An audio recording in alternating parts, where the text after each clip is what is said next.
Hey everyone, good evening. Welcome to the Bed of Truth coming on tonight. Talking about, well, first of all, let me just say I hope that you're well, swell, and everything has been going great for you since the last time we spoke. If it hasn't been going great, I pray it gets to going great. How about that? I am well and swell, cannot complain. So today we're going to talk about the cousin of the last topic. So the cousin of my last topic was assumptions and stereotypes. Today we're going to talk about the cousin, perception. And perception, of course, is basically something that a person sees, perceives, or views it. So it's more of a subjective word. Perception is subjective. And it's based on people's life journey, experiences, how they were reared, like so many other things, their foundational beliefs, values, and such. So perception is the cousin to assumptions and stereotypes, because people can look at you and perceive one thing, but it's totally wrong, if that makes sense. My mom and my daughter was saying, oh, on your little on your videos it seems like you're giving a lecture, but it's not that I'm giving a lecture. When I talk about something, I kind of want to give background content so that we're all on the same level playing field, because in this society today, people just assume certain things or take the truth to be facts, and it's not even a fact. So that's why I kind of explain what the background is to certain words and things that I am actually speaking about. So, perception.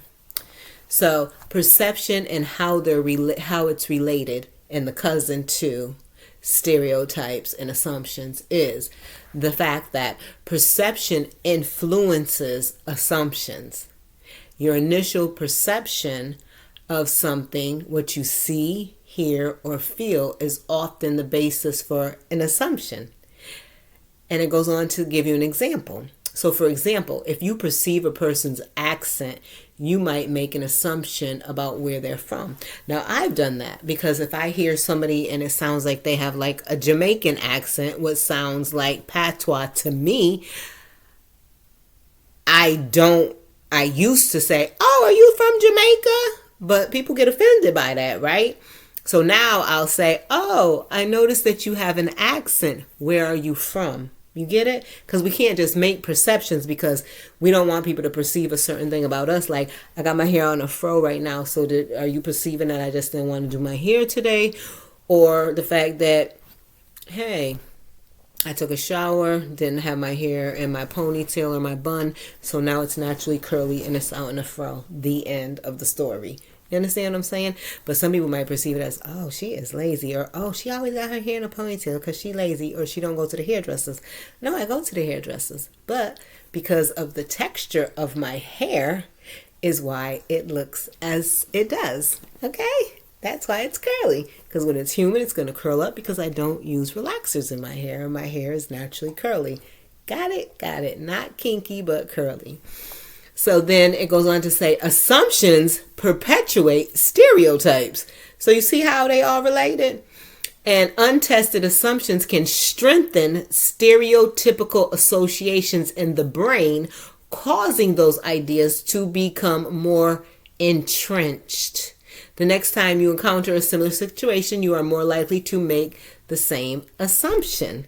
So you see, once you make that assumption, like I said, whenever I hear accent, I'm like, oh, it sounds like Jamaican. No, girl, there's other accents besides Jamaican in the Caribbean.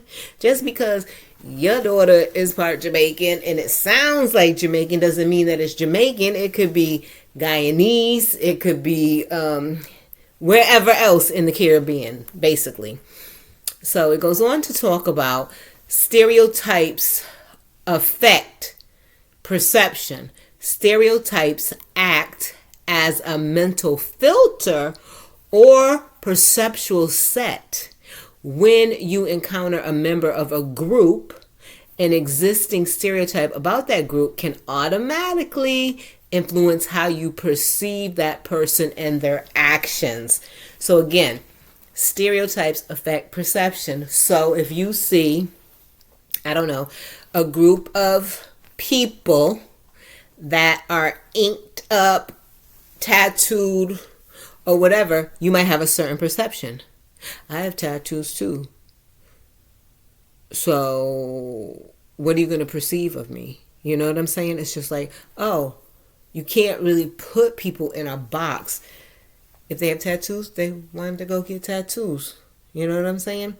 And tattoos are not geared towards a certain people, person, gender, place, or whatever. People just get tattoos. People get piercings. People get their hair braided. You can't just put everybody in a box. You understand what I'm saying? Again, perceptions are individual, like, type of biases, if you will, based on how you've been reared, who you've been around, your foundational upbringing, things of that nature. Just because a person goes to church every Sunday, does that mean that they are basically so religious that maybe they don't drink on the weekend or have a glass of champagne or they don't go out and dance? No, you can't say that. But people's perception would be, oh, she go to church every Sunday and she sit in the front pew. Oh, so she must be on the deacon board, or she must be whatever. You understand what I'm saying? I'm about to turn on the light. Hold on one second.